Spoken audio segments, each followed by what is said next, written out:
तुम्हाला त्रिसरण पंचशील ग्रहण करणं, शीलाचं पालन करणं. तर शील जोपर्यंत तुम्ही पालन करणार नाही तो तोपर्यंत तुम्हाला समाधी प्राप्त नाही होऊ शकेल आणि प्रज्ञा प्राप्त. सत्याचा मार्ग ज्यांनी दाखवलेला आहे, सत्य नीतीचा मार्ग त्यांनी दाखवलेला आहे, त्याला बुद्ध म्हटलेला आहे. आणि दुसरी बुद्धाची व्याख्या काय? बोधेता पजानाती बुद्धो.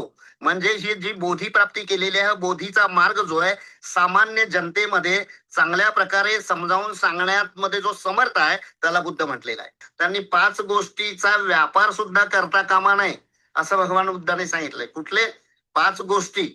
म्हणजे कुठला व्यापार करता कामा नये? तुम्ही मद्याचा व्यापार करता कामा नये, तुम्ही मांसाचा व्यापार करता कामा नये, तुम्ही शस्त्राचा व्यापार करता कामा नये, तुम्ही विषाचा व्यापार करता कामा नये आणि तुम्ही प्राणी विकण्याचा व्यापार करता कामा नये. हे संशोधन करून त्यांनी हे 5 कोण होते? तर 5 पैकी 3 शाक्य होते आणि 2 कोलीय होते. आता अशा प्रकारचे हे 5 परिव्राजकांना पहिल्यांदा भगवान बुद्धाने धम्म समजावून सांगितला त्या आषाढ पौर्णिमेला. आणि त्या आषाढ पौर्णिमेच्या रात्रीच यश नावाचा, आता यश कोण हा? तर आपण पाहिलं तर यशाचं म्हणजे सांगितलं त्या व्यापाराचा मुलगा म्हणजे वैश्य समाजाचा होता. पण तो कोण होता? तर त्याचंही वर्णन त्रिपिटकामध्ये आलेलं आहे की तो यश दुसरा तिसरा कोणी नसून सुजाताचा पुत्र आहे. ज्या सुजातानं खीर म्हणजे बोधिसत्व सिद्धार्थाला जी खीर दिली होती खायला, ते यशोधरेचं माहेर तिकडं होतं निरंजना नदीच्या तिथे, पण सासर तिचं वाराणसीच्या जवळ होतं. तेव्हा त्यांना एकच पुत्र होता यशोधरेला, यश. आणि या यश त्याच रात्री आषाढ पौर्णिमेच्या रात्री, हे सगळं म्हणजे त्रिपिटकामध्ये याचं वर्णन आहे. बाबासाहेबांनी पण लिहिलेलं आहे आपल्या ग्रंथामध्ये, त्रिपिटकाचा आधार घेऊन लिहिलेलं आहे. मी ते सगळं म्हणजे संदर्भ सहित तुम्हाला जे जेव्हा कोणी म्हणजे विचारतील प्रश्नोत्तराच्या त्याच्या वेळेस पण मी सांगेन विस्तारपूर्वक. तर यशा पहिल्यांदा या 5 परिव्राजकांना दीक्षा दिल्यानंतर त्याच रात्री यश आपल्या घरातून महालातून चालत चालत आला आणि त्याला हे सगळं म्हणजे जे काही संपत्ती वैभव वगैरे होते त्याचा तिटकारा आलेला होता. आणि म्हणून त्या यश चालत चालत तिथं वाराणसीच्या इसिपत्तन त्या तिथे तो आला मृगदाय वनामध्ये. आणि त्यांनी पाहिलं, भगवान बुद्ध त्याला येताना पाहिले की बाबा हा येतोय की बाबा कुणीतरी, आणि तो म्हणतोय की मला हे सगळं नको वाटतंय, नको वाटतंय, नको आहे मला हे जीवन. तर त्याला ते बोलवतात. यशाची त्याच दिवशी भगवान बुद्ध दीक्षा देतात त्याच रात्री. आणि दीक्षा दिल्यानंतर यशाचे वडील वगैरे सगळे ते शोधत येत असतात. आणि ते शोधत येत असतात तर त्याचे वडील तिथं भेटतात भगवान बुद्धाला. भगवान बुद्ध म्हणतात, आमचा मुलगा तुम्ही पाहिलं का? यशाचे वडील विचारतात. तर भगवान बुद्ध म्हणतात, हो आहे, माझ्या जवळ आहे. पण त्यांनी ते परिधान केलेलं वेश कुठलेलं असतं? तर ते भिक्खूचं वेश परिधान केलेलं असतं. आणि मग त्याला ते आता तुम्ही त्या वेशामध्ये तुम्ही पाहू शकता, त्याला दाखवतात. तर ते यशाला बोलवतात, चल तू घरी. तर यश म्हणतो, नाही मी नाही येऊ शकत आता. तर त्यांनी दुसऱ्या दिवशी भोजनाचं निमंत्रण देतात भगवान बुद्धला. भगवान बुद्ध तिथे जातात आणि तिथं गेल्यानंतर यशाची आई सुजाता, यशाचे वडील, यशाची जी पत्नी, या तिघांचं ते बौद्ध धम्मामध्ये त्यांनी त्याला दीक्षित करून घेतात भगवान बुद्ध. आणि त्याच्यानंतर यशाचे काही 5 मित्र, त्यांना कळतं की ते 5 मित्र म्हणतात की यशाने कुठलं तरी धम्म स्वीकारलेलं आहे, भगवान बुद्धाच्या सानिध्यात आहे. तेही येऊन भगवान बुद्धाला सामील होतात, त्यांची दीक्षा होते.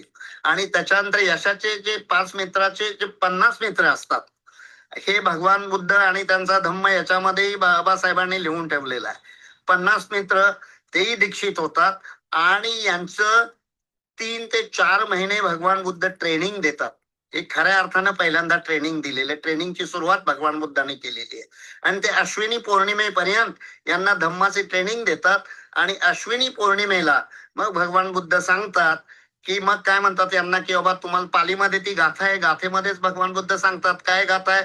मुत्ताहंग भिक्कवे सब्ब पासे ये दिब्बा एच माणूसा, तुम्हे पी भिक्कवे मुत्ताहंग सब्ब पासे ही ये दिब्बा एच माणूसा, चरत भिक्कवे चारिकम, बहुजन हिताय बहुजन सुखाय लोकानुकंपाय, अत्ता हिताय सुखाय दैव मनुष्यानम, मा एकेन द्वे अगमित देसेत, धम्मं आद्य कल्याणं मज्ज कल्याणं परियोसन कल्याणं, सात्तं सव्यंजनं परिपुन्नं परिशुद्धं धम्मचर्यं पकासेत.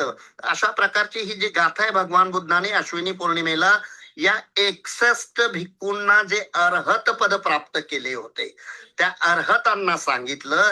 आणि तिथे त्यांनी सांगितलं की आता तुम्ही जेव्हा कोणाला दीक्षित करून घेत असाल तर तुम्ही एका दिशेला एकाच अर्हताने जाईल. तुम्ही माझ्यासारखे अर्हत झालेला.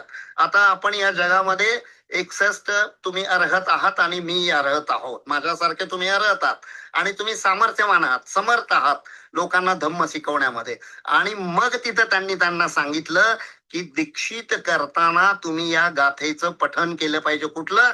की बुद्धं शरणं गच्छामि, धम्मं शरणं गच्छामि, संघं शरणं गच्छामि, द्वितीयंपि बुद्धं द्वितीयंपि धम्मं द्वितीयंपि संघं, तृतीयंपि बुद्धं तृतीयंपि धम्मं तृतीयंपि संघं शरणं गच्छामि. अशा प्रकारची तुम्ही गाथा आणि याच्यासोबत पंचशील हे जेव्हा तुम्ही दीक्षिताला हे तुम्ही दीक्षित करताना हा धम्मविधी करताना ही गाथा त्यांच्याकडून वधवून घेतली पाहिजे, पठण करून घेतली पाहिजे. त्या दीक्षितांना दोन्ही गुडघ्यावर बसून त्यांना त्यांचं मुंडन करून त्यांना ही गाथा समजावून सांगून धम्म समजावून तुम्ही धम्मामध्ये तुम्ही दीक्षित करून घेऊ शकता.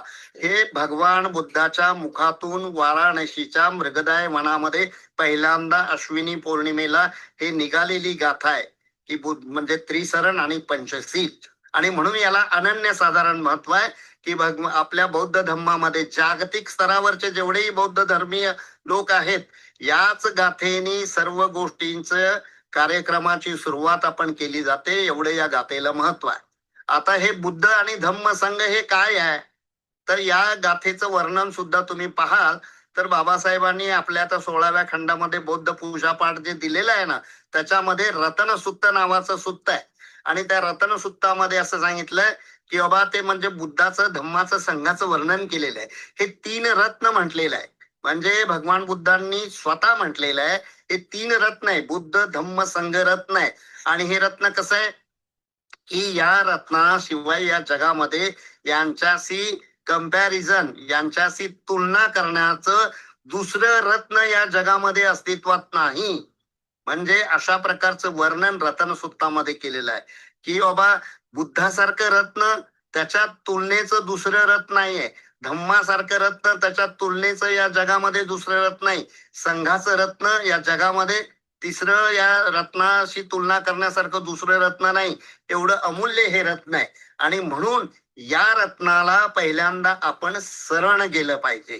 कारण पालीमध्ये आपण म्हणतो बुद्धं शरणं गच्छामि.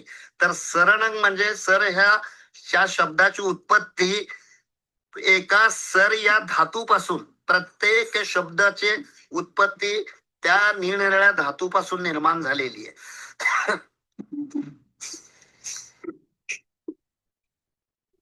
सर हा धातू आहे. सर धातूचा अर्थ काय आहे? सर धातूचा अर्थ नष्ट करणे, नाश करणे किंवा त्याला अस्तित्व संपवून टाकणे असा त्याचा अर्थ आहे. पण शरणं का म्हटलेलं आहे? सर धातूपासून शरणं. शरणं म्हणजे तुमचे लोभ द्वेष मोह जे मनाचे विकार आहेत ते विकार नष्ट करण्यासाठी तुम्ही बुद्धाला शरण जाता.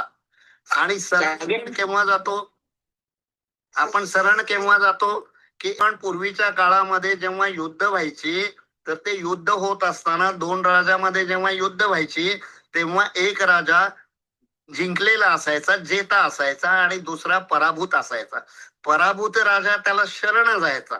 शरण केव्हा जायचा? कारण तो त्याच्यापेक्षा श्रेष्ठ आहे, श्रेष्ठ राजा आहे. त्याने आपल्यावर म्हणजे जिंकलेला आहे, आपला त्यांनी पराभव केलेला. आता त्याच्याशिवाय पर्याय नाही म्हणून तो त्याला शरण जायचा. शरण कशासाठी? तो अभय दान द्यायचा तो राजा. तशा प्रकारचं भगवान बुद्धांनी सांगितलं की बुद्धाला जेव्हा तुम्ही शरण जाता, धम्माला शरण जाता, संघाला शरण जाता, तुम्हाला अभय दान मिळतं. कशापासून? म्हणजे तुमच्या ज्या विकारापासून तुम्हाला अभय दान मिळतं. तुम्ही सुखरूप असता या विकारापासून. आणि म्हणून बुद्धाला पहिल्यांदा शरण गेलं पाहिजे, धम्माला शरण गेलं पाहिजे. खयंग विरागंग अमतं पणितं यद जका सख्य मुनी समाहितो. खयंग विरागम म्हणजे जेवढे काही विकार आहेत त्या विकाराला क्षय करणारा जो मार्ग आहे तो धम्माचा मार्ग आहे. धम्माचा परत अशी व्याख्या केली, धारेती ती धम्मा. धम्माने जे धारण केलेलं आहे म्हणजे या विश्वामधलं जे काही नियम आहेत सदाचाराचे, त्याच्यानंतर ज्या शीलाचे असे जे नियम आहेत त्या नियमाचं वर्णन, जे नियम जे सांगितलं गेलेलं आहे ते धम्म आहे. ते धम्म ते सांगतात. शील शीलाचरण आणि सदाचरण, आणि लोकांशी कशाचे प्रकारचे आपले व्यावहारिक संबंध असले पाहिजेत, सद्गुणाचे संबंध असले पाहिजेत, कर्म आपले चांगले कुशल कर्म असले पाहिजे, हे ज्याच्यातून सांगितलं जातो तो धम्म. आणि हे सांगणारे किंवा याचं पालन करणारे जे संघ आहे त्या संघाला, म्हणून हे त्या काळामध्ये असे जे संघाचे 500 अर्हत होते. आपण भगवान बुद्धाच्या धम्मामध्ये 4 स्टेजेस आहेत भिक्खूच्या. आपण सगळेजण बाबासाहेबांनी सुद्धा ती बुद्धांनी धम्मामध्ये त्याचं वर्णन केलेलं आहे. कुठल्या स्टेजेस आहे? सोतापन्न, सकदागामी, अनागामी, अर्हत. आणि असे जे 500 अर्हत भगवान बुद्धाच्या कालावधीमध्ये होते, आणि त्या अर्हताला संगम शरणं गच्छामी म्हणजे त्या अर्हताला आपण शरण जातो, आणि त्या अर्हतामध्ये बुद्धाचं अस्तित्व आहे. बुद्ध सुद्धा त्या संघाचा एक भाग आहे, आणि म्हणून त्यांना आपण संगम शरणं गच्छामी म्हणतो. आता बुद्धाची व्याख्या म्हणजे परमत्त ज्योतिकामध्ये म्हणजे बुद्ध घोषाने काय व्याख्या केलेली आहे? बुद्ध कोणाला म्हटलं जातं? बुद्ध म्हणजे हे कोणी त्यांच्या नातेवाईकांनी, त्यांच्या आई वडिलांनी, त्यांच्या भावानी, त्यांच्या बहिणींनी, किंवा त्यांच्या पत्नीनं, किंवा त्यांच्या संपर्कात असलेल्या सामान्य लोकांनी किंवा भिक्खूंनी ही संज्ञा दिलेली नाहीये. तर बुद्ध कोण आहे? तर बुद्ध ही संज्ञा म्हणजे ज्यांनी बोधी वृक्षाखाली बोधी प्राप्ती केलेली आहे अशाच व्यक्तीला बुद्ध म्हटलं गेलेलं आहे. तर त्याची व्याख्या करत असताना म्हणजे बुद्ध घोषाचार्यांनी व्याख्या कशी केलेली, काय म्हणतात? म्हणजे बुद्धिता सच्चा नीती बुद्धो, सत्याचा मार्ग ज्यांनी दाखवलेला आहे, सत्य नीतीचा मार्ग त्यांनी दाखवलेला आहे, त्याला बुद्ध म्हटलेला आहे. आणि दुसरी बुद्धाची व्याख्या काय? बोधेता पजानाती बुद्धो, म्हणजे ही जी बोधी प्राप्ती केलेली आहे, बोधीचा मार्ग जो आहे सामान्य जनतेमध्ये चांगल्या प्रकारे समजावून सांगण्यात मध्ये जो समर्थ आहे त्याला बुद्ध म्हटलेला आहे. अनन्य नेयताय बुद्धो, म्हणजे बोधीचा मार्ग दुसऱ्याकडून त्यांनी शिकलेला नाही, त्यांचे कोणी शिक्षक नव्हते, गुरु नव्हते, स्वतः तो मार्ग त्यांनी शोधून काढला, आणि म्हणून त्यांना बुद्ध म्हटलेला आहे. मग त्याच्यामध्ये एकविताय बुद्धो, म्हणजे एकानेच तो मार्ग समजावून सांगितलं, त्या मार्गानेच बोधी प्राप्ती करून निर्वाण प्राप्त करू शकता, अशा प्रकारचं. सब्बदस्सन हिताय बुद्धो, सर्व दर्शनाचा ज्यांनी अभ्यास केलेला आहे त्याला बुद्ध म्हटलेला आहे. म्हणजे राग, लोभ, मोह जे प्रमुख विकार आहेत त्या प्रमुख विकारांना ज्यांनी नष्ट केलेला आहे त्याला बुद्ध म्हटलेलं आहे. अशी अनेक प्रकारे व्याख्या बुद्धाची केलेली आहे. बुद्ध कोणालाही म्हणता येत नाही, सामान्य जनास्ती बुद्ध म्हणता येत नाही. इव्हन मी तर असं स्टेटमेंट तुम्हाला म्हणतो की आपण बाबासाहेबांना सुद्धा बोधिसत्व म्हणतो, बाबासाहेबांना सुद्धा बुद्ध म्हणता येत नाही. बाबासाहेबांनी आपल्या अनेक व्याख्यानामध्ये की त्यांनी असं लिहिलेलं आहे 18व्या खंडामध्ये, म्हणजे बाबासाहेबांची जी भाषणं आहेत 18व्या खंडामध्ये चक्क भाषणामध्ये सांगितलेलं आहे, मला तुम्ही बुद्ध म्हणू नका, मी बुद्ध नाही, मी बुद्धाचा एक सामान्य उपासक आहे. तर बाबासाहेबांना बोधिसत्व म्हटलं गेलेलं आहे. बोधिसत्व म्हणजे जे भविष्यामध्ये होणारे बुद्ध असतात त्यांना बोधिसत्व म्हटले गेलेलं आहे. आणि बोधिसत्व तरी कुणी बाबासाहेबांना म्हटलेलं आहे, किती वेळा म्हटलेलं आहे? तर 24 नोव्हेंबर 1956 त्याच वाराणसीमध्ये मृगदाय वनामध्ये एका अर्हत भिक्खूने बाबासाहेबांना बोधिसत्व ही संज्ञा दिलेली.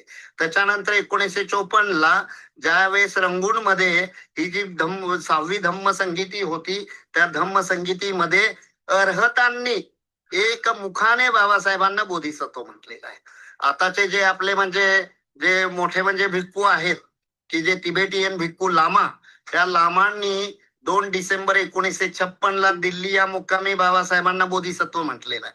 अनेक प्रकारे म्हणजे अशा अर्हत लोकांनी आणि अशा लोकांनी बाबासाहेबांना बोधिसत्व, बाबासाहेबांनी स्वतः म्हटलेलं आहे की मी बाबा बुद्ध नाही आहे, किंवा म्हणजे अनेक प्रकारच्या म्हणजे लोक अशा प्रकारची जे व्याख्या करत असतात ती व्याख्या मुळात चुकीची आहे आणि बाबासाहेबांच्या विचाराशी न जुळणारी व्याख्या आहे. तर त्याची उत्पत्ती त्रिसरण पंचशिलेची तेव्हा झाली. पंचशिलाचं पालन, त्रिसरणाशिवाय पंचशिलाचं पालन करणं किती अत्यंत आवश्यक आहे, तो धम्माचा भाग आहे. कारण 4 आर्य सत्य भगवान बुद्धाने शोधून काढलं, आणि ते 4 आर्य सत्य म्हणजे काय? दुःख, दुःखाचं कारण, दुःख निवारण करण्याचा मार्ग आहे, आणि दुःख निवारण करण्याचा मार्ग अरे अष्टांगिक मार्ग. दुःख निवारण करू शकतो, निरोध म्हणजे त्याला निरोध म्हणजे त्याचं निवारण करू शकतो, दुःख नष्ट करू शकतो आणि त्याचा मार्ग आर्य अष्टांगिक मार्ग हे शोधून काढलं भगवान बुद्धाने. आणि म्हणून हे 4 आर्य सत्य म्हणजेच धम्म आहे. आणि त्याशिवाय 37 बोधी पक्षीय धम्म भगवान बुद्धाने, त्याच्यामध्ये अनेक गोष्टी आहेत. सप्तबोधांग आहे, श्रद्धा आहे, बल आहे, अनेक पंच बल आहेत, पंच निरनिराळ्या गोष्टी आहेत. या सर्व आता तो आपला तो विषय नाही आहे, पण त्या अनुषंगाने ह्या गोष्टी ज्या शोधून काढल्या आणि लोकांना समजावून सांगितल्या, तो धम्म आहे. आणि म्हणून या धम्माला शरण जाणं गरजेचं आहे. धम्म शिकवणारे जे नायक आहेत, संघ आहे, त्या संघाला शरण गेलं पाहिजे. कारण त्यांनी ती प्राप्त केलेली आहे, अर्हत पद प्राप्त केलेले आहे. आणि त्या अर्हत पद भगवान बुद्धानेही प्राप्त केलेले आहे. म्हणून त्यांना भगवान बुद्धाला पण आपण अर्हत म्हणतो. आपण गाथेमध्ये म्हणतो नमो तस्स भगवतो अर्हतो सम्मा संबुद्धस्स, म्हणजे ते अर्हत आहे म्हणून आपण त्यांना नमन करतो. तर अशा प्रकारचं पंचशील सुद्धा त्यांनी त्याच्यामध्ये सांगितले. पंचशिलाचं पालन नाही कराल तर तुम्ही त्या बुद्धाच्या दाखवलेल्या मार्गाचं अनुसरण करू शकत नाही, असा त्याचा अर्थ आहे. तर पंचशील काय आहे आता आपल्या सगळ्याला माहित आहे की बाबा मी काय म्हणजे हत्या करणार नाही, मी त्याच्यानंतर म्हणजे म्हणजे खोटे बोलणार नाही, मी म्हणजे वेशागमन किंवा असल्या काही गोष्टी करणार नाही, कामे सुमिच्छाचारा, मी त्याच्यानंतर जे दिलेलं गेलेलं नाही ते मी घेणार नाही, चोरी करणार नाही, खोटं बोलणार नाही. आणि त्याच्यानंतर मद्य किंवा मद्यासारखे अनेक असे झिंग आणणारे मनाला जे पदार्थ आहेत, त्या पदार्थ सेवन करणं. केवळ मद्यच नाही, अनेक पदार्थ आहेत त्याच्यामध्ये, सगळेच नशीली पदार्थ आले. म्हणजे इवन त्याच्यामध्ये तुम्ही त्या एखाद्या जुगाराच्या ज्याच्यामध्ये जाऊन जुगार खेळणं सुद्धा निषिद्ध आहे. तुम्ही त्याच्यामध्ये ते बिडी सिगारेट ओढणं सुद्धा निषिद्ध आहे. तुम्ही ते पान गुटखा खाणं सुद्धा निषिद्ध आहे. एवढी त्याची विस्तृत व्याख्या आहे. आणि तेवढंच नाही तर जे धम्माचं अनुकरण करणारे लोक आहेत, बौद्ध धम्माला मानणारे लोक आहेत, बौद्ध धम्माचे उपासक आहेत, त्यांनी 5 गोष्टीचा व्यापार सुद्धा करता कामा नये असं भगवान बुद्धाने सांगितलंय. कुठले 5 गोष्टी म्हणजे कुठला व्यापार करता कामा नये? तुम्ही मद्याचा व्यापार करता कामा नये, तुम्ही मांसाचा व्यापार करता कामा नये, तुम्ही शस्त्राचा व्यापार करता कामा नये, तुम्ही विषाचा व्यापार करता कामा नये, आणि तुम्ही प्राणी विकण्याचा व्यापार करता कामा नये. या 5 व्यापारा व्यतिरिक्त तुम्ही उदरनिर्वाह व्यापार करून किंवा कुठलेही काम करून आपला उदरनिर्वाह करू शकतो. पण या 5 गोष्टीपासून तुम्ही अलिप्त असलं पाहिजे. आणि म्हणून हे बौद्ध धम्माचा हा पाया आहे की त्रिसरण आणि पंचशील, त्याचं ऐतिहासिक महत्व आहे. आणि म्हणून आपण प्रत्येक वेळेस त्या गाथेचं पहिल्यांदा पठण करतो. आणि भगवान बुद्धांनी एवढ्यावरच नाही थांबले, तर तुम्हाला निर्वाण प्राप्ती करायचं असेल तर प्रथमतः तुम्हाला या धम्मामध्ये त्रिसरण पंचशीलाला शरण गेल्याशिवाय तुम्ही कुठली साधना सुद्धा करू शकत नाही. म्हणजे इवन तुम्ही आता गोयंका गुरुजीचे जे कोणी याच्यामध्ये हे असतील, कोणी लोकांनी विपස්සना वगैरे जर केले असतील तर ते तुम्ही पाहाल तर तिथं गेल्यानंतर तुम्हाला अष्टशील धारण करावं लागतं. तो कुठल्या जातीचा आहे, कुठल्या धर्माचा आहे ते पाहिलं जात नाही. हा पारंपरिक बौद्ध धर्माची ही पद्धत आहे, पारंपरिक पद्धत की तुम्हाला ध्यान करायचं. प्रज्ञाशील आणि जे शील समाधी प्रज्ञा याच्यामध्ये हे अरे अष्टांगिक मार्ग जो विभागलेला आहे. प्रज्ञा म्हणजे शील आहे, समाधी आहे आणि प्रज्ञा आहे. शीलाला तर अत्यंत महत्वाचं स्थान प्रथमतः दिलेलं आहे भगवान बुद्धाने. आणि का महत्वाचं स्थान दिलेलं आहे?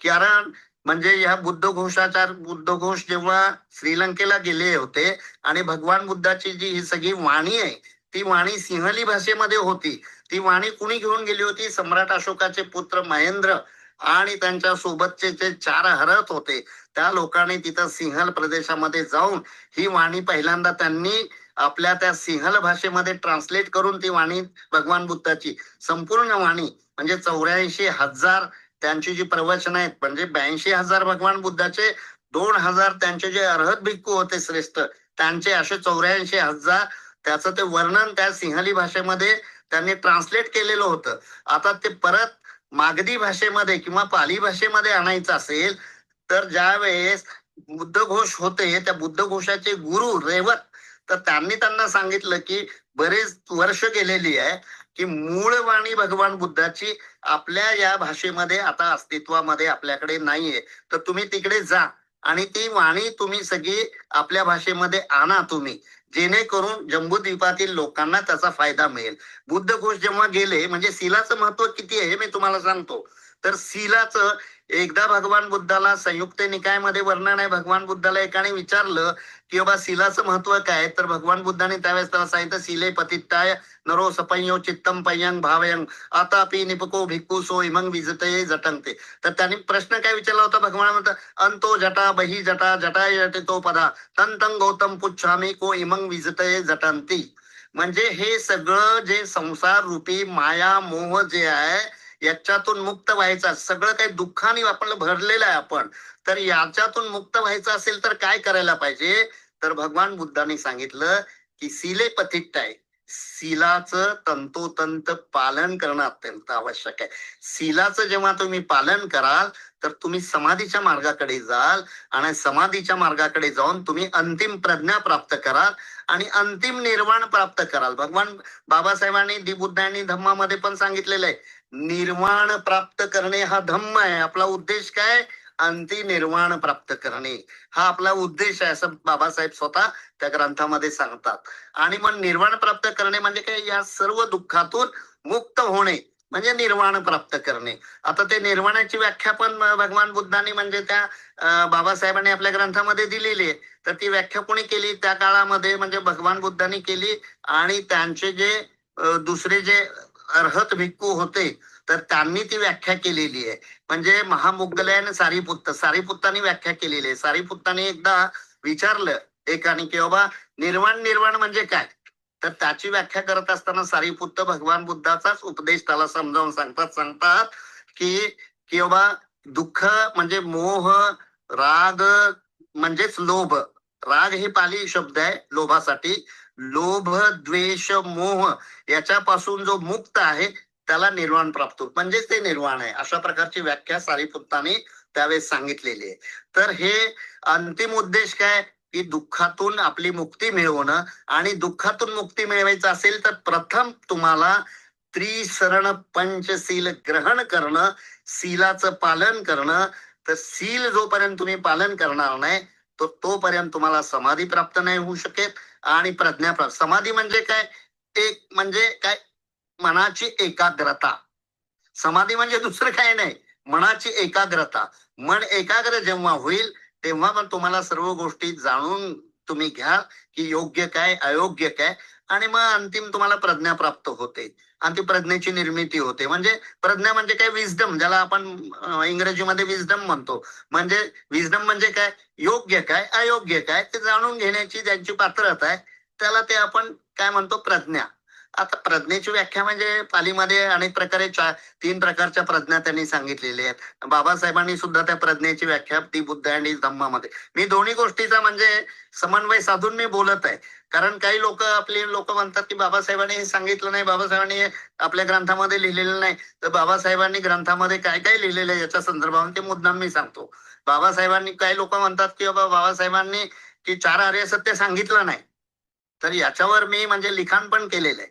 4 आर्य सत्य बाबासाहेबांनी आपल्या प्रथमतः ज्या फॉरवर्ड मध्ये लिहिलेलं आहे, प्रस्तावनेमध्ये, की बाबा हे 4 आर्य सत्य खरेच बौद्ध धर्माचा भाग आहे का.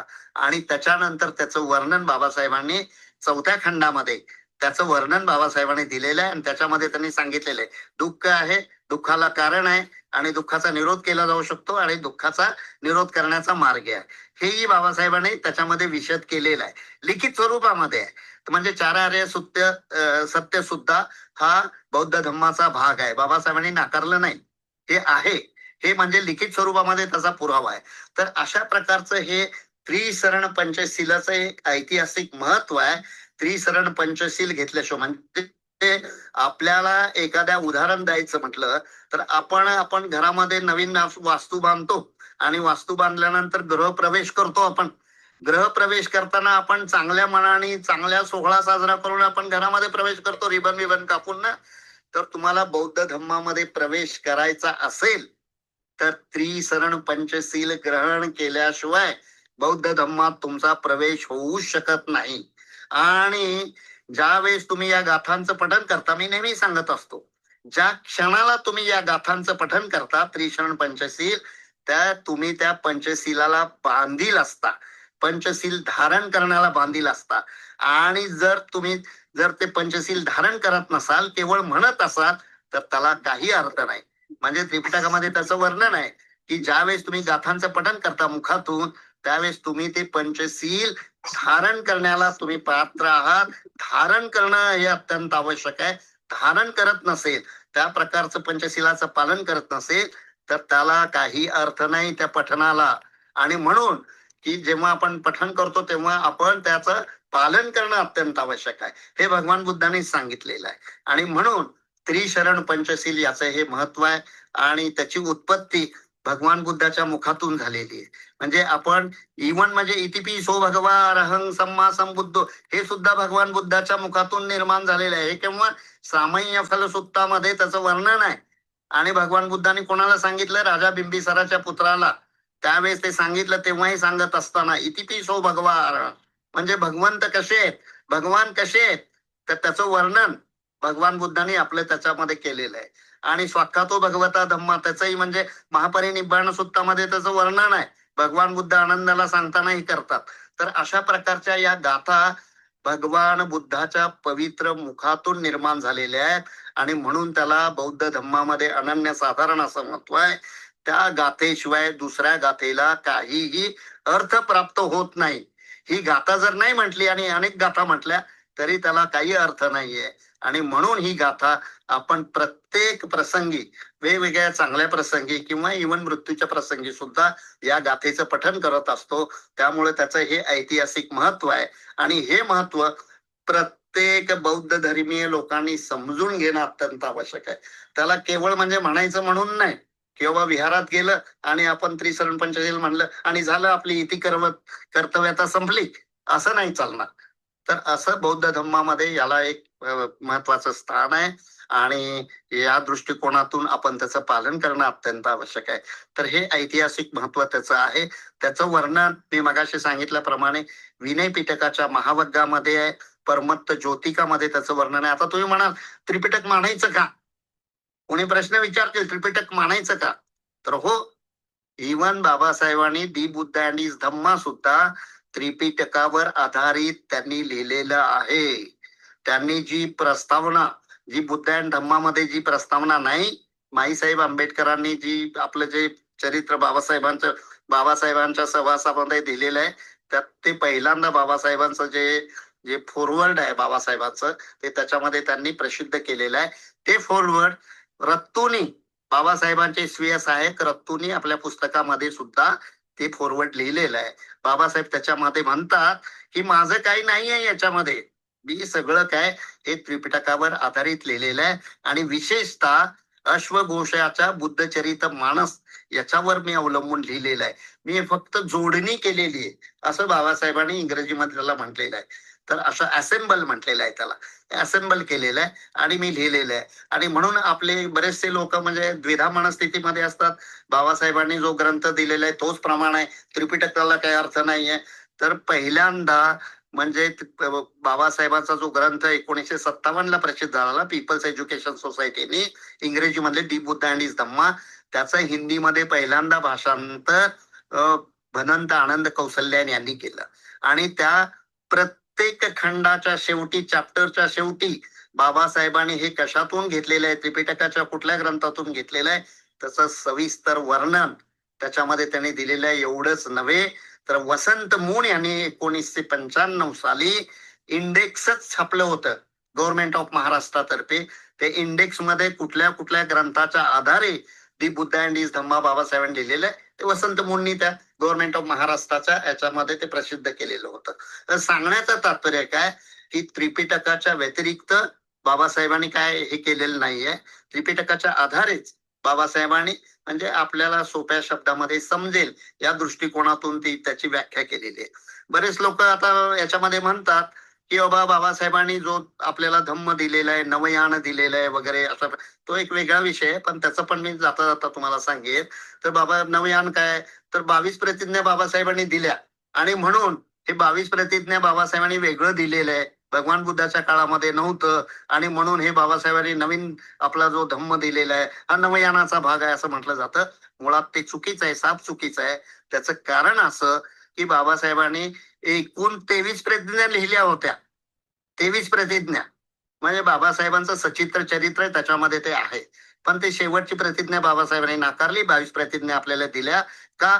तर आपला समाज त्यावेळेस सुशिक्षित नव्हता, अनपढ होता. त्याला हे लगेच पाली म्हणजे की बाबा लगेच समजेल असं हे नव्हतं. म्हणून बाबासाहेबांनी सोप्या भाषेमध्ये म्हणजे त्रिसरळ आणि जी गाथा आपण म्हणतो शेवटची, जे प्रत्येक प्रसंगी आपण शेवटी एक गाथा म्हणतो ना, कुठली? धम्मपालन गाथा. त्या धम्मपालन गाथेमध्ये आपण काय म्हणतो? नथी मे शरणं अय्यं बुद्धो मे शरणं वरं एतेन सच्च वज्जेन होतु मे. नथी मे शरणं अय्यं धम्मो मे शरणं वरं एतेन सच्च वज्जेन होत. नथी मे शरणं अय्यं संघो मे शरणं वरं एतेन सच्च वज्ज. म्हणजे काय? की मला बुद्धाशिवाय, धम्माशिवाय, संघाशिवाय कुठलंही माझं शरणस्थान नाही. म्हणजे मी कुणालाही दुसऱ्याला मानणार नाही, याचा अर्थ आहे तो. हे बाबासाहेबांनी 16व्या खंडामध्ये त्याचा अर्थही दिलेला आहे धम्मपालन गाथेचा. आणि म्हणून मराठीमध्ये बाबासाहेबांनी काय सांगितलं आपल्या अनपढ लोकांना, की मी ब्रह्माला मानणार नाही, मी विष्णूला मानणार नाही. तर पण त्या गाथेमध्ये सगळंच आलंय. बुद्धाशिवाय सगळंच मी मानणार नाही. मी कुणालाही म्हणजे सर्वांना नाकारतो, बुद्धाशिवाय, धम्माशिवाय, संघाशिवाय. हाचा त्याचा गर्भित अर्थ आहे. आणि म्हणून या एका 22 प्रतिज्ञेमुळं किंवा एका याच्यामुळं बाबासाहेबांनी नवयान धर्माची स्थापना केली असं म्हणणं चुकीचं आहे. नवयानाची पहिल्यांदा मार्क्सवादी लोकांनी नवयानी शब्दाचा प्रयोग करून पहिल्यांदा म्हणजे फार त्याच्यामध्ये मी रिसर्चच केलेला आहे. म्हणजे पहिल्यांदा आंबेडकर आणि मार्क्स याच्यामध्ये यांनी लिहिलं रावसाहेब कसबेनी. त्याच्यानंतर हे आमच्या युनिव्हर्सिटी, पाली युनिव्हर्सिटीमध्ये एक प्रोफेसर आहेत. त्या प्रोफेसरने एक छोटस पुस्तिका लिहिली, त्याच्यामध्ये त्यांनी पहिल्यांदा नवयानाचे हे केलेलं आहे. आणि त्याचाच आधार पकडून काही लोक म्हणतात बाबासाहेबांनी वामनराव गोडबोलेच्या वेळेस एक व्यक्तीने म्हणजे बाबासाहेबांची हे घेतली होती मुलाखत. त्यावेळेस बाबासाहेब म्हणतात की मी नवयान हे करतो. बाबासाहेबांनी तसं नाही म्हटलं, की तो व्यक्ती तरुण भारतचा संपादक होता, माडखोलकर म्हणून लेखक होता आणि त्याला बाबासाहेबांना डिवचायचं होतं. म्हणून बाबासाहेबांना त्यांनी म्हटलं की तुम्हाला हे भीमयान म्हणायचं का नवयान म्हणायचं? बाबासाहेब म्हणाले तुम्हाला म्हणायचं ते म्हणा, पण मी भगवान बुद्धाचाच धम्म सांगत आहे. तर अशा प्रकारचं भगवान बुद्धाच्या धम्मामध्ये बाबासाहेब दीक्षित झालेले आहेत. आणि बाबासाहेब ज्या प्रकारे म्हणजे भगवान बुद्धाच्या त्या मूर्तीला स्पर्श करून केलं ना, ते महायान परंपरेमधलं आहे. अशा प्रकारचं ते हात लावून डोक्याला हे करून ते हे केलं ना, म्हणजे ह्या हीनयान महायान या दोन्ही भागाचा उल्लेख सुद्धा बाबासाहेबांनी बुद्धी बुद्ध अँड हिज धम्मा या ग्रंथामध्ये केलेला आहे सविस्तर. त्याच्यामध्ये म्हणजे लिखाण सहित आहे, अनेक संदर्भ आहेत. तर सांगण्याचं तात्पर्य काय, हे ऐतिहासिक सगळ्या ह्या गोष्टी आहेत. आणि म्हणून हे ऐतिहासिक पुराव्यासहित त्रिशरण पंचशील याचं महत्व आहे. आणि म्हणून ते आपण प्रत्येक वेळेस त्या अनन्यसाधारण महत्व जे असलेल्या गाथेला आपण देतो, त्याचं पठण करतो. तर हे ऐतिहासिक गोष्ट आपण समजून घेणं अत्यंत आवश्यक आहे. भगवान बुद्धाच्या पवित्र मुखातून निर्माण झालेलं आहे. तर अशा प्रकारचं या विषयावर मी बरंच आपल्याला काही विवेचन केलेलं आहे. या विषयाला म्हणजे बोलण्यासाठी बोलावलात, पाचारण केलं. राहुल खांडेकर आणि त्यांच्या हे सगळ्या टीमचं मी प्रथमतः आभार व्यक्त करतो. इथेच थांबतो. नमो बुद्धाय. जय भीम, जय भारत. बुद्धं शरणं गच्छामि म्हणतो, परत नंतर द्वितीयंपी बुद्धं शरणं गच्छामि म्हणतो, परत तृतीयंपी बुद्धं शरणं गच्छामि. बुद्धं नमामि. ते 3 वेळेस का म्हणतो असं, त्याचं काही सिग्निफिकन्स सांगायचं? गुड क्वेश्चन आहे. मी अनवधानाने राहून गेलं ते सांगण्याचं. तर 3 वेळा म्हणजे बघा, भगवान बुद्धाच्या अनेक ठिकाणी जी त्यांची प्रवचनं झालेली आहेत आणि सगळ्यात जास्त प्रवचनं आणि सगळ्यात जास्त त्यांचा सहवास कुठे होता, तर ते अनाथ पिंडिकाच्या जेतवन विहारामध्ये, श्रावस्तीमध्ये. तर ज्या ज्या वेळेस म्हणजे भगवान बुद्ध विचारायचे किंवा तर एखाद्या व्यक्तीला, तर ते 3 वेळेस म्हणजे पहिल्यांदा ते पहिल्यांदा, दुसऱ्यांदा, तिसऱ्यांदा, त्याच्यानंतर मग ते निर्णय घ्यायचे. तर ही प्रथा आहे बौद्ध धर्मामधली, किंवा 3च वेळेस म्हणजे इव्हन म्हणजे शेवटच्या महापरिनिब्बाण सूत्रामध्ये भगवान बुद्धाने आनंदाला विचारलं होतं की आनंद, की मी अशा प्रकारचं म्हणजे ज्ञान प्राप्त केलेलं आहे की म्हणजे बाबा मी म्हणजे म्हणजे मी अनेक दिवस अजूनही मी राहू शकतो, जिवंत राहू शकतो, तेवढं मी म्हणजे हे प्राप्त केलेलं आहे. तर ते त्यावेळेस 3 वेळेस विचारतात, पण आनंद काही 3 वेळेस काही ते उत्तर देत नाही किंवा ते मागणी याचना नाही करत. आणि म्हणून भगवान बुद्धाचे प्रत्येक उपदेशामध्ये 3 वेळेस त्यांनी उद्घोष केलेला असतो आणि तिसऱ्या वेळेस ते स्वीकारत नाहीत. म्हणजे अनेक संदर्भ आहेत तसे. तर त्यामुळं 3 वेळेस ही प्रथा जी भगवान बुद्धाच्या काळाधीपासून पडलेली आहे, की प्रथमतः बुद्धाला, द्वितीय बुद्धाला, तृतीय बुद्धाला. त्याशिवाय 3 रत्न आहेत ना, म्हणजे बुद्ध धम्म संघ हे 3 रत्न आहेत. यंकिच्छि वित्तं इदवा भुरंग सग्गे स्वा यंग रतनं पणितं. रत्नसुत्तामध्ये ते सांगितलंय. हे 3 रत्नाला 3 वेळेस शरण जाणं गरजेचं आहे. म्हणजे एकदा तुम्ही बुद्धाला शरण जाता, परत धम्माला शरण जाता, संघाला, तर ते हे तिन्ही रत्नाला 3 वेळेस शरण जाणं अत्यंत आवश्यक आहे. आणि म्हणून ती प्रथा भगवान बुद्धाच्या कालावधीपासूनच ती पडलेली आहे 3 वेळेस. कारण भगवान बुद्धाची ती प्रथाच होती. 3 वेळेस तुम्ही विचारा, 4थ्या वेळेस भगवान बुद्ध मग त्याचं उत्तरही देत नव्हते आणि ते म्हणजे नकारही देत असायचे, किंवा एकदा मी 3 वेळेस तुम्ही विचारलं, ठीक आहे, ओके, त्याच्यानंतर नाही. म्हणजे ती प्रथा नंतर सुद्धा भगवान बुद्धाच्या महापरिनिर्वाणानंतर सुद्धा प्रथम धम्मसंगीती जी भरली ना, त्या धम्मसंगीतीमध्ये सुद्धा अशा प्रकारचंच म्हणजे त्यांनी ते हे केलेलं होतं, 3 वेळेस विचारण्याचं. तर अशा प्रकारची ती बौद्ध धम्माची प्रथा आहे. आणि म्हणून ते 3 रत्नाला 3 वेळेस शरण जाणं गरजेचं आहे. म्हणून ते आपण 3 वेळेस आपण हे करतो, द्वितीयम्पी तृतीयम्पी. काही डिसिजन घेताना बुद्ध 3 वेळेस विचारायचे, पण आपण आता म्हणजे शरण जातोय, मी बुद्धांना शरण जातो, धम्माला शरण जातोय किंवा संघाला शरण जातोय, हे म्हणजे कमिटमेंट पॉइंट ऑफ व्ह्यू आहे. 3 वेळेस त्रिरत्नांना शरण जाते, 3 वेळेस. हे पण की मी फायनल डिसिजन म्हणजे तिसऱ्या वेळेस गेल्यावर मी कमिटेड आहे, असं काय आहे का? हो, आहे की, तसंच आहे ना. पहिली जी संगीती भरली होती, म्हणजे राजगृहामध्ये जी पहिली संगीती भरली होती, त्या संगीतीमध्ये सगळं वर्णन आहे. दुसरी संगीती, तिसरी संगीती, 4थ्या संगीतीमध्ये 3 वेळेसच उद्घोष केला जातो. त्याच्यानंतर 4थ्या वेळेस नाही. विचारलं जातं 3 वेळेस, किंवा हा प्रश्न उपस्थित केलेला आहे, याचं तुम्हाला कुणाला काय बोलायचं आहे का? दुसऱ्यांदा विचारतात, काय बोलायचं आहे, काय मत व्यक्त करायचं आहे? तिसऱ्यांदा 3 वेळेस जर चूप राहिले, कुणी नाही बोलले, तर ते सर्वानुमते तो सँक्शन केलं जायचं. तर अशा प्रकारची ती पद्धतच आहे ती. विनय पिटकामध्ये पण त्याचं वर्णन आहे. विनय पिटकाचाच तो नियम आहे. म्हणजे सगळ्या संगीतीमध्ये अशाच प्रकारची ती प्रथा आपण तुम्ही. मला प्रश्न असा होता की बाबासाहेबांनी 23 प्रतिज्ञा अगोदर दिल्या होत्या, तर ते 23ही प्रतिज्ञा कोणती होती जे बाबासाहेबांनी घेतली नाही? ती मला व्यवस्थित ऐकून नाही आली. किंवा 23वी प्रतिज्ञा त्यांनी, मी विठ्ठल आणि रुक्माई यांना मानणार नाही किंवा त्यांची उपासना करणार नाही, अशी 23वी प्रतिज्ञा बाबासाहेबांनी हस्तलिखित स्वतःच्या हस्ताक्षरामध्ये लिहिलेली होती. तो बाबासाहेबांचा सचित्र ग्रंथ आहे ना, चित्रमयी चरित्र ग्रंथ, त्याच्यामध्ये त्याचा उल्लेख आहे. पण बाबासाहेबांनी ते नाकारलं. का नाकारलं? 54ला बाबासाहेबांनी देहूरोडला म्हणाले होते की विठ्ठल हा दुसरा तिसरा कोणी नसून हे बुद्ध आहे.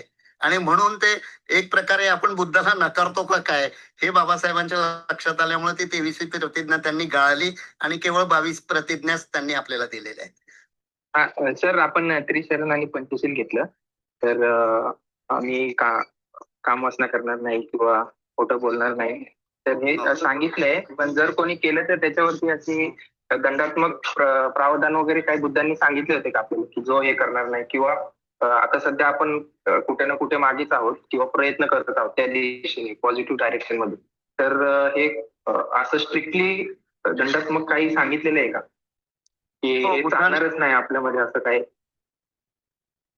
बुद्धाने उपासकासाठी त्यांनी तसे काही नियम नाही केले, पण जे भिक्खू आहेत, भिक्खूंच्यासाठी 227 नियम आहेत. स्ट्रिक्टली त्याच्यामध्ये त्यांच्यावर म्हणजे कार्यवाही केली जायची. तर ते 227 नियम आहेत, ते फार बारकाईचे नियम आहेत.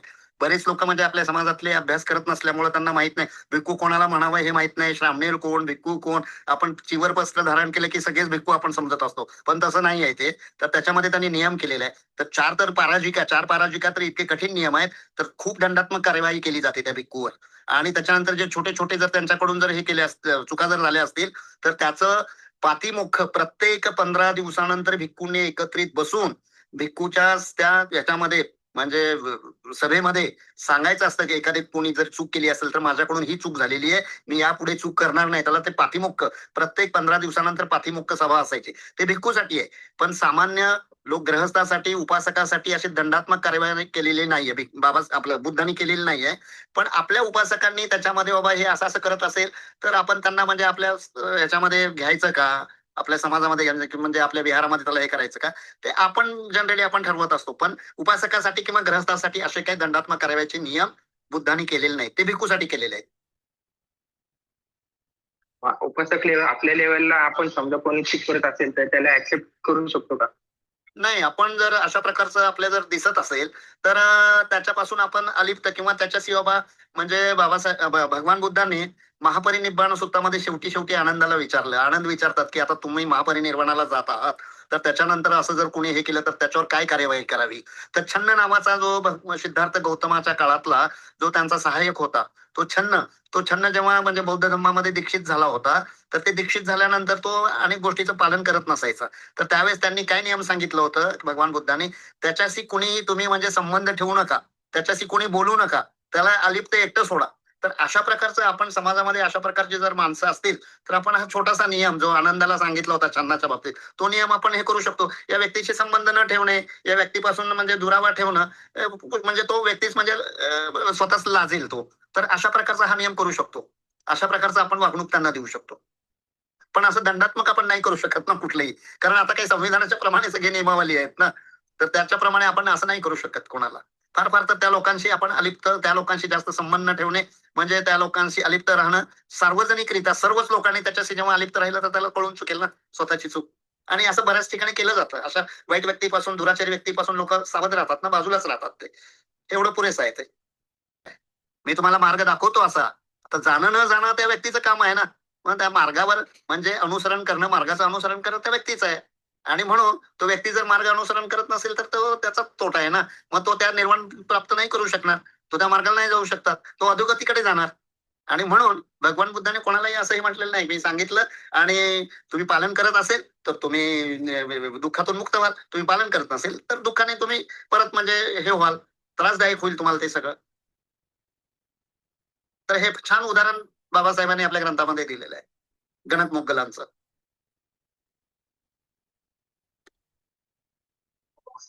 सर इग्नोर करा आपण म्हणले जे चूक होत असेल तर त्याच्या नादीला लागायचं किंवा इग्नोर करायचं. काय काय काय कोणाची चूक होत आहे? म्हणजे काही ना काही कोणाची तरी चूक होत असेल हा हा. तर आपण त्या माणसाला म्हणजे त्याच्याकडे लक्ष नाही द्यायचं किंवा त्याला ऍक्सेप्ट नाही करायचं किंवा इग्नोर करायचं, असं थोडक्यात असं काहीतरी. नुसतंच इग्नोर नाही करायचं तर सामंजस्याने तुम्ही समजावून सांगू शकता की बाबा हे आपण चुकीचं करता. त्यांनी ऐकलं ठीक, नाही ऐकलं तर त्याच्याशी म्हणजे तुम्ही अशा प्रकारचं वर्तन ठेवू शकता. त्याच्याशी संबंध न ठेवणे, दुरावा ठेवणे, समजावून सांगू शकता तुम्ही. आणि तेही सौम्य भाषेमध्ये चांगल्या पद्धतीनं. नाहीतर तुम्ही आपण म्हणजे त्याला म्हणजे वाईट वाटेल किंवा त्याला राग येईल अशा प्रकारचं जर आपण बोललो तर साहजिकच त्याच्यामध्ये म्हणजे क्लेश निर्माण होईल, भांडण निर्माण होईल. तर अशा सौम्य पद्धतीनं भगवान बुद्धांनी सांगितलेलं आहे. त्या पद्धतीने समजावून सांगा लोकांना. ऐकलं ठीक, नाही ऐकलं तर ते त्याच्या मार्गाला.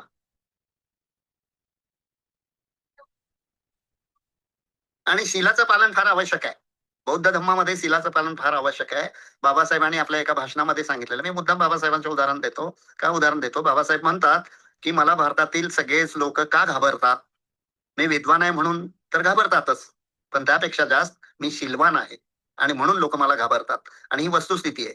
शीलाचरणाचं पालन करत होते बाबासाहेब. पूर्ण शीलाचं पालन केलं आणि म्हणून बाबासाहेबांना सगळे त्या काळातली सगळी नेते मंडळी मोठमोठे सगळे बाबासाहेबांना घाबरायचे. शीलाला खूप बौद्ध धर्मामध्ये प्रथम स्थान आहे.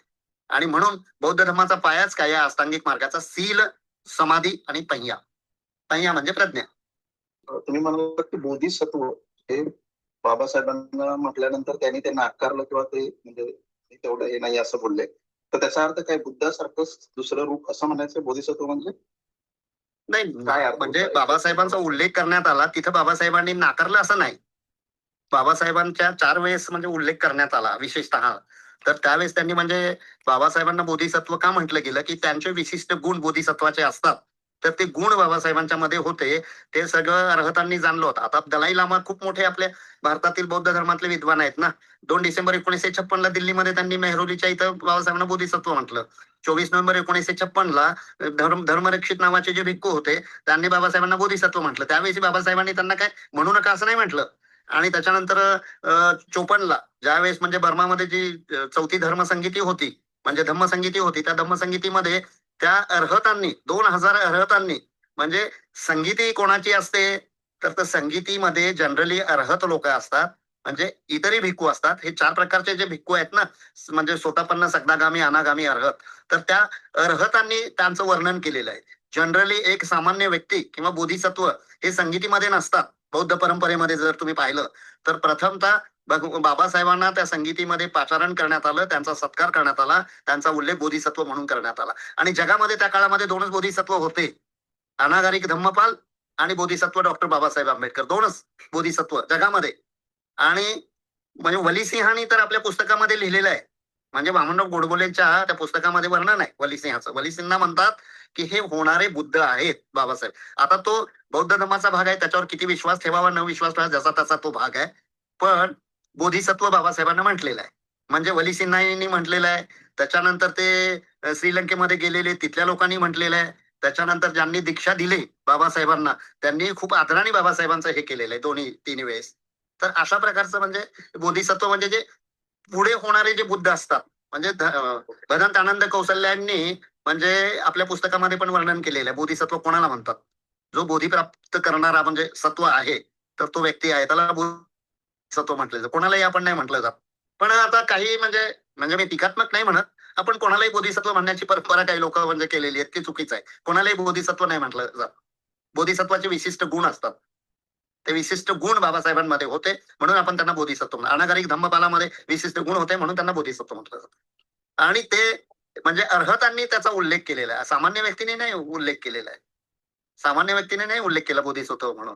आता वलीसिंह जर सोडले तर बाकी अर्हतांनीच उल्लेख केलेला आहे. थँक्यू.